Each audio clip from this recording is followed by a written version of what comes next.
Et salut tout le monde, ici la plume du loup en compagnie de... Ange Maline. Voilà. Donc Ange et moi, allons faire une vidéo, du coup, le premier épisode d'une série sur le visual novel, le petit chaperon rouge, un très glauque. Et c'est reparti pour un tour. Parce qu'en fait on a déjà fait cette vidéo, sauf qu'au moment où j'ai cliqué sur le bouton plein écran du jeu, ça m'a fait les paramètres Windows... Non, Xbox Live ne fonctionne pas en plein écran. Bande de fils de pute, voilà ce que j'avais envie de dire hier à Windows à ce moment-là. Hein. Du coup, c'est reparti. Ouais, on kiffe notre vie. Nouvelle partie. C'est toujours aussi glauque. Ouais, littéralement. Tapez ici. On marque quoi? Comment t'appelles-tu? Oui, c'est un nom. Angelou. Comme ça, il y a les deux. Ange quoi? Angelou. Ange, ah oui.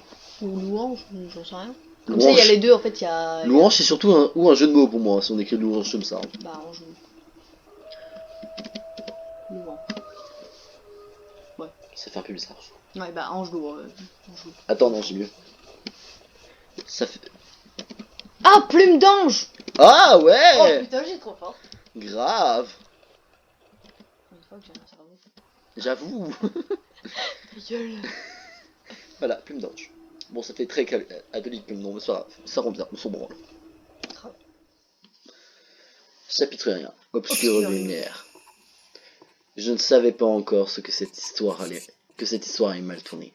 Après tout, ce n'était qu'une chaude journée d'été. Une journée banale avec des personnes banales et un punk. Banal. Banal. Du moins, je le croyais.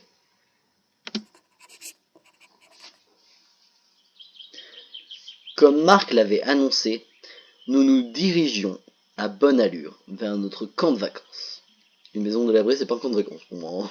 Grave.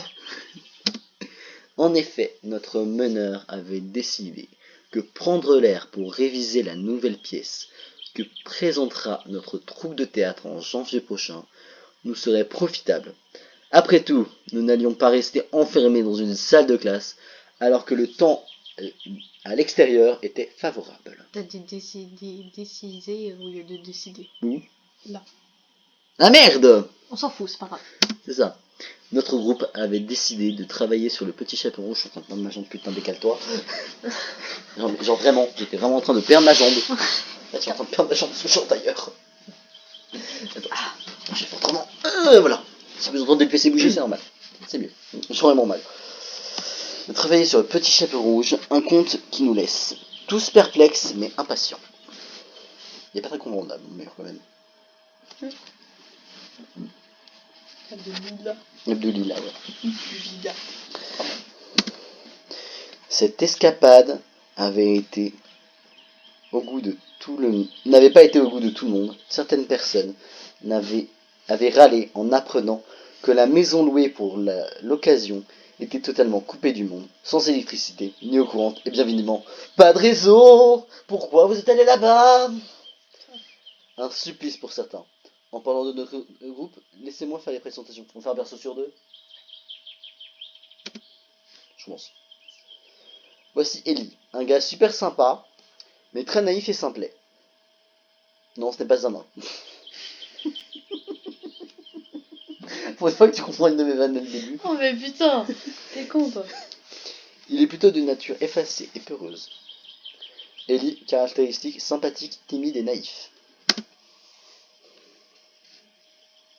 Jonathan est le genre de personne dédaigneuse qui ne compte pas sur elle-même, Qui ne compte que. qui ne compte que sur elle-même, ayant des problèmes familiaux.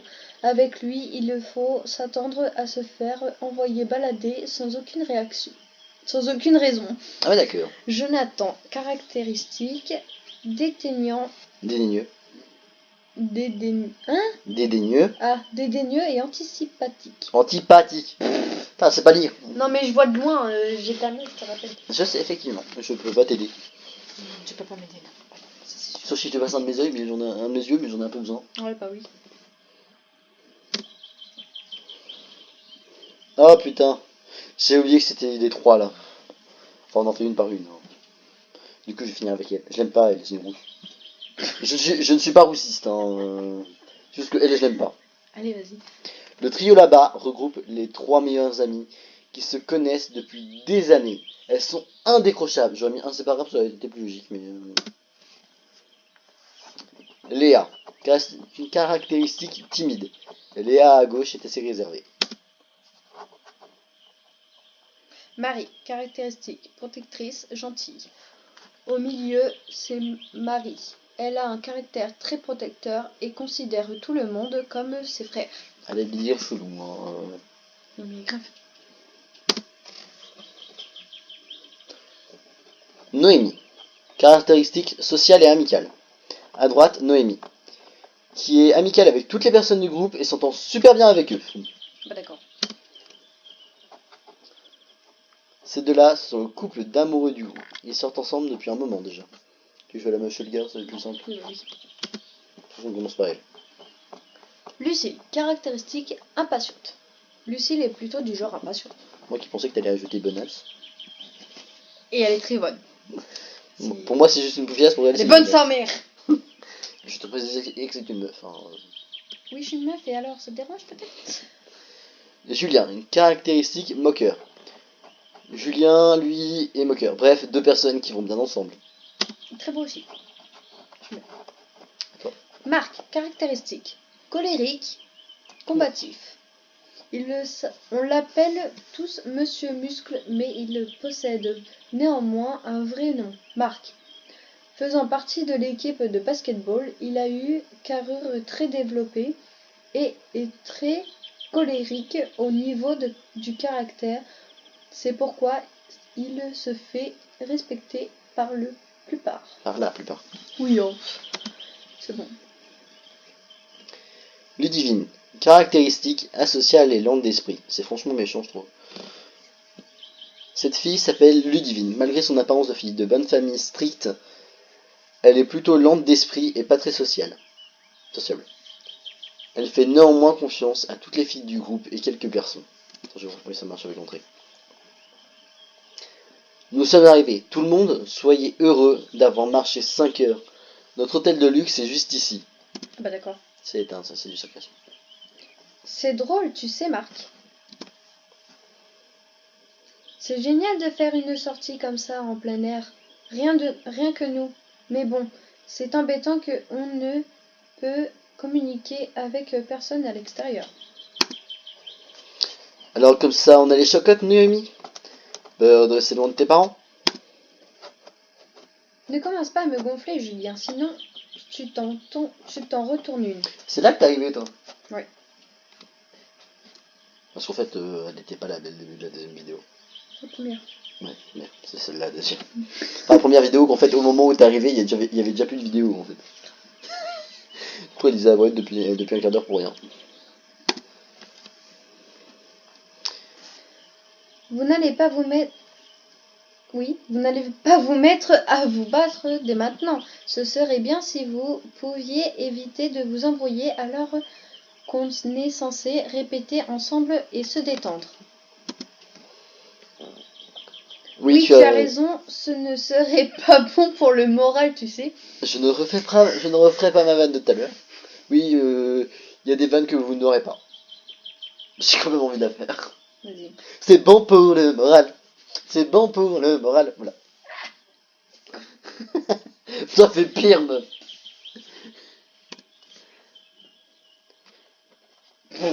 Bon, ce n'est pas qu'il fait chaud, mais ce serait sympa de découvrir où est-ce qu'on va loger tout de même. Il a raison. Allons découvrir l'intérieur de la maison. J'ai hâte de voir ce qu'elle peut cacher. Pourquoi me fait penser à Dora, celle-là? Dora l'exploratrice. Dora. Ok. Pas beaucoup dans nos cerveaux, cherchez pas. On fume pas de coke, mais on en produit. Moi, je fume des clopes, mon gars. C'est de la bonne. J'adore la musique. Bon, allez, vas-y. Nous sommes entrés dans la mystérieuse maison et on découvrait un décor plutôt favorable. En effet, la pièce de l'entrée a l'air plutôt chaleureuse, malgré le fait qu'elle soit vieille et en mauvais état, preuve qu'elle n'a pas servi depuis quelques années. On se demandait tous pourquoi la vieille personne propriétaire de cette maison nous l'avait gentiment louée à un prix très bas. Nous le savons maintenant. L'intérieur de la pièce ne contenait juste que le strict minimum. Un fauteuil à moitié éjecté et une vieille cheminée recouverte de suie. Au début, au-dessus de cette cheminée, un miroir vieux de plusieurs années trônait et semblait sur le point de s'effondrer. Ce n'est pas très neuf là-dedans. On ferait mieux d'aérer la pièce parce que ça ne sent pas très bon. Effectivement, ça sent vraiment le rat mort. Je vais ouvrir la fenêtre.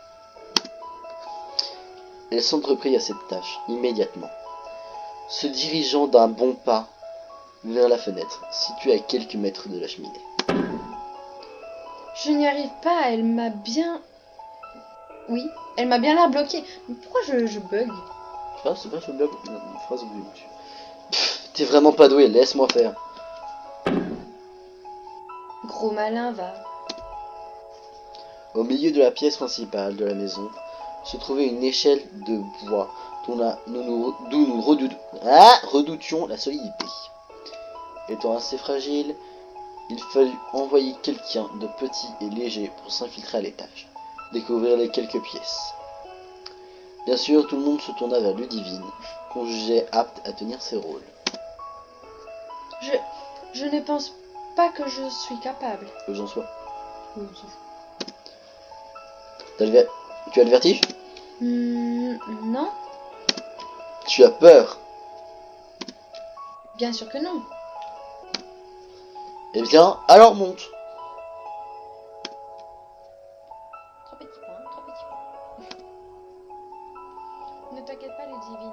On sera en bas pour te soutenir.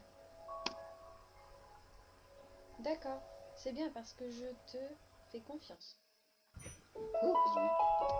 Ouais, on n'a pas vu cette taloc à souris. Ouais. Ludivine commença donc à monter les marches de l'échelle, une par une, avant d'atteindre l'obscurité de l'étage.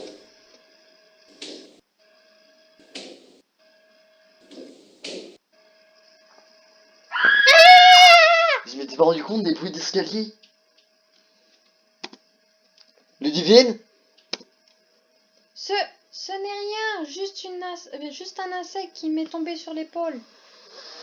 Coco. Effectivement. Et sinon, t'as pas fait l'abonnement. Hein? Votez pour qui vote le mieux. Enfin, qui crie le mieux. Oui, non, ça c'est pas grave. Tu l'as pas refait donc. Bah si. Ah,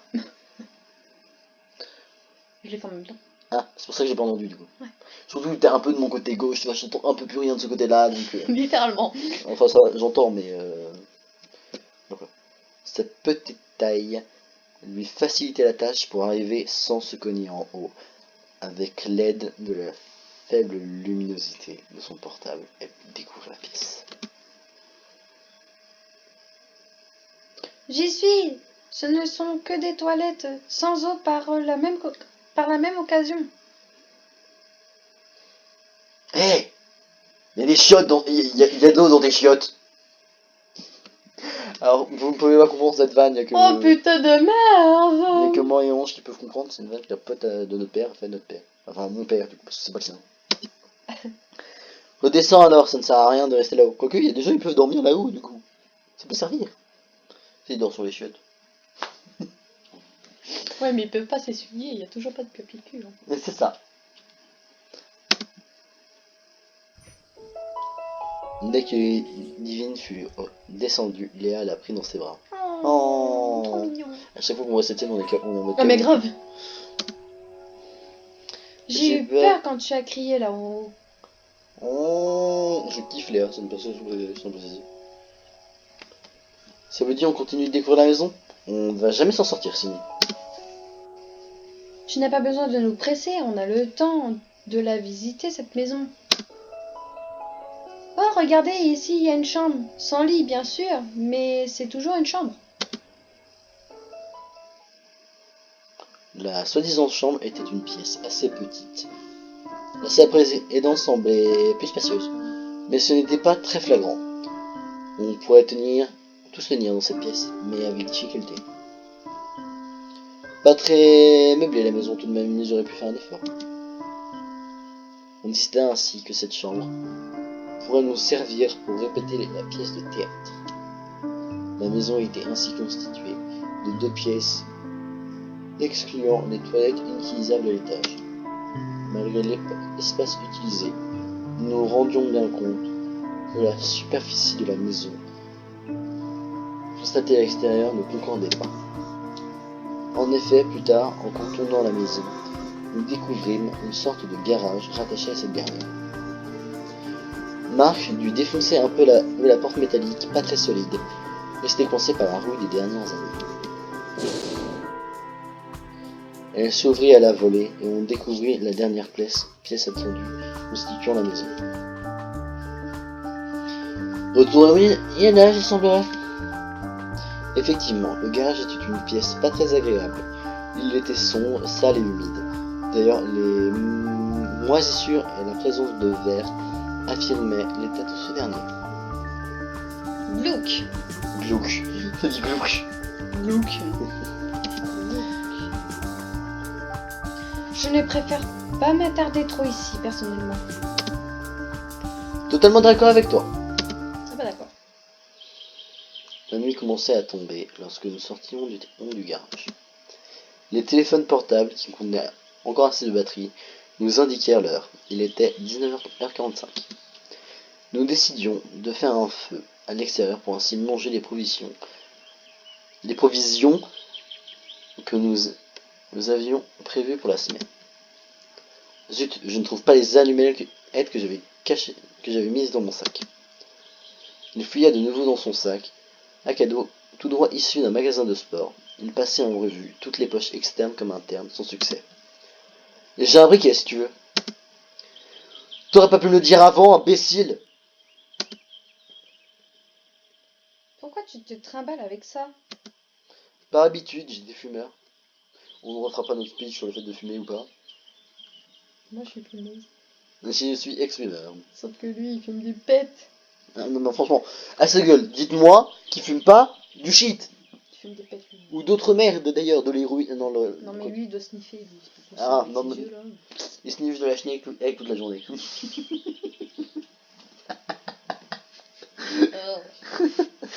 Désolé. Hein? En plus, c'est mon petit poussin qui me l'a offert. Non. Avec sa tête.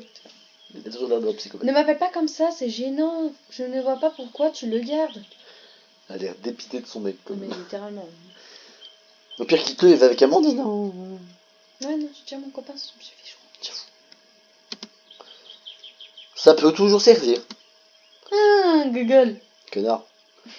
Julien se pencha vers Marc. Ce poncha. Hein? Tu penses au punch, toi? Pourquoi? T'as dit poncha. Ah. Alcoolique. Connasse. Julien se pencha vers Marc, toujours baissé sur son sac. Il lui passa son briquet, tout en insistant bien sur le fait qu'il voudrait que le briquet lui revienne plus tard. Les mecs, je ne sais pas si vous vous en rendez compte, mais avant d'utiliser un briquet pour faire un feu, il faut le combustible. En gros, du bois, quoi. Ouais, faisons des groupes. Ouais, c'est mieux. Faisons des groupes pour aller chercher des brindilles. Certains devraient aller prendre des souches pour faire office de siège autour du feu. Et les autres prendre des brindilles. Une fois les groupes déterminés, tout le monde s'entreprit à sa tâche. Quelques minutes après, le groupe se rassembla avec tous les éléments voulus. On décida de l'endroit où implanter le feu, au centre de la forêt, à proximité de la maison. Le feu fut allumé. Au moment de s'installer autour du feu, on s'aperçut qu'une souche était vide. Où est Où est passée passé Ludivine? Je l'ai vu pourtant être avec nous tout à l'heure.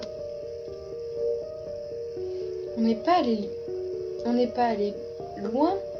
Elle devrait être dans le coin. Le groupe d'amis, inquiets pour l'absence de Ludivine, commencèrent à appeler. Les appels exclamatifs se transformèrent vite en appels craintifs. On avait tous ce genre de pensée. Où est Ludivine? Qu'est-ce qu'elle fait? Elle était à côté de nous tout à l'heure. Qu'est-ce qui s'est passé? Tandis que la nuit apparaissait de plus en plus, il fallait chercher Ludivine dans la forêt. Bon, oui, Hugo, Bah, chercher dans la forêt, toujours. on fait les mêmes choses que tout à l'heure. Bah oui. Ah, Tu es là. Ici, nous ne l'avons pas trouvé. Tu ferais mieux d'aller chercher de l'autre côté de la forêt ou vers la maison si tu ne l'as pas encore vu. Si tu n'as pas encore été voir. Si tu comptes te rendre au lac, je t'accompagnerai. Merci. Je n'aide pas dans... Ah oui, on s'attend. Je n'aide pas énormément ici et il fait nuit noire. Vaut mieux ne pas traîner seul. On ne sait pas ce qui peut arriver. Alors tu sais que si on va vers la maison, elle nous suit pas et c'est quelqu'un d'autre qui vient avec nous. Ouais, bah non. Tu vois vraiment elle? Ouais. En même temps, c'est ça que c'est... Elle a fait un câlin à Ludivine, oula. Oula, la vie de ma mère a fait un câlin. Nous y voilà. Commençons à chercher Ludivine. Ah, on l'a pas vu la pantoufle. Où est la pantoufle? Qu'est-ce que c'est? C'est la chaussure à Ludivine. Elle doit être dans le coin pourvu qu'il ne lui est rien arrivé. Excusez-moi, je chipotais, hein. Tic de L. Le A n'a rien à foutre là. C'est la chaussure de Ludivine, pas à Ludivine. Mais oui, mais ils sont cons. Ils sont cons, Enfin bref. Nous étions en train de chercher inlassablement notre ami perdu, quand nous découvrîmes un buisson sauvagement écrasé, à moitié arraché au bord d'un fossé. Oh. Ce que nous trouvâmes nous laissa estomaqués. Oh mon Dieu, Ludivine! Le cri de Léa fut insoutenable. Notre regard effrayé était posé sur un cadavre saccagé, un cadavre humain, le cadavre de Ludivine. Suite aux hurlements effarés, le petit groupe de théâtre accourut jusqu'au lac. Une odeur pestilentielle de décomposition parvenait déjà à nos narines. Les premiers à réagir furent Marc et Jonathan, qui s'empressèrent de dévaler la pente et jeter un œil à notre ami. Ils se hâtèrent à vite remonter, livides, pour nous expliquer qu'on l'avait étranglé, puis sûrement jeté dans le fossé.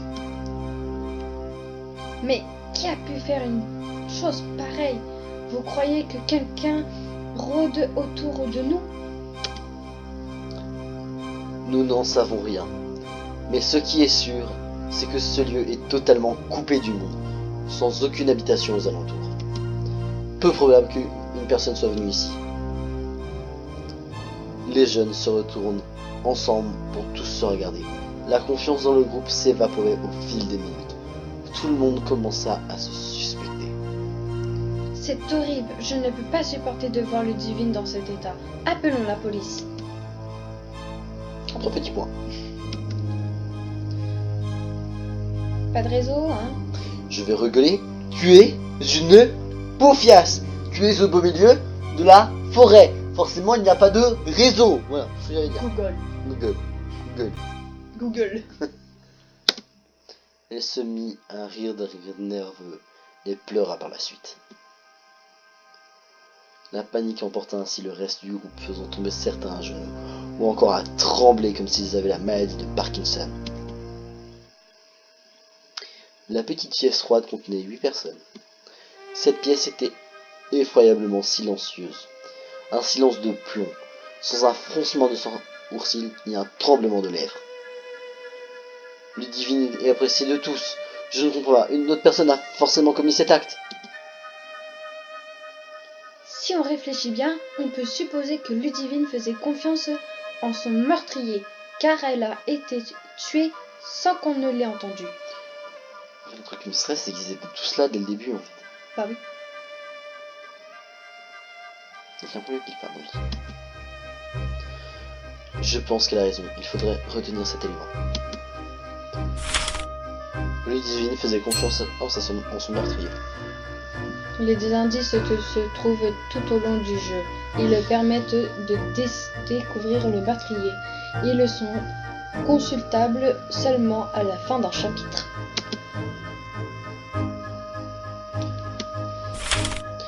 Un autre silence balaya la salle obscure. Le groupe décida de s'endormir sur leur matelas, de sorte sans même avoir mangé. Ils n'avaient pas faim, ni envie de dormir. Fin du chapitre 1. Et ce sera pour la prochaine fois. Plus les gens. Bye!